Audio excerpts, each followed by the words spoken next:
के मान ले बारू ना, आहिर के मान ले बारू ना। खेसारी लाल जी के साथ आपकी मूवी कब आएगी? वो खेसारी सर को पता होगा, हमको क्या पता।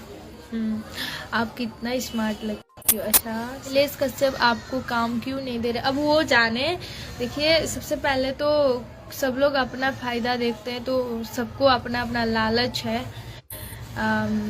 जब सौम्या फेमस थी तो सबको अच्छा लग रहा था, सौम्या ये थी तो सबको अच्छा लग रहा था। आज सौम्या छोड़ के दूसरे के साथ काम कर रही है। छोड़ के मतलब क्या, सौम्या आज सबके साथ काम कर रही है, तो उन लोग का जिससे दुश्मनी है मैं थोड़ी छोड़ दूंगी। मेरा थोड़ी किसी से दुश्मनी है, उन लोग का है ना। तो कि देखिए, ऐसा बात है,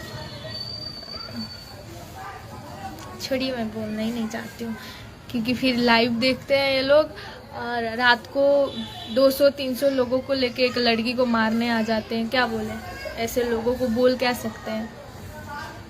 उस दिन ऐसे ही लाइव आके मैं कुछ बोल दी थी, तो अब मैं दूसरा का जगह पर है ना, यहाँ पटना रहती हूँ, सबको थोड़ी पता है वो लोग क्या क्या करते हैं, कैसे नियत के हैं।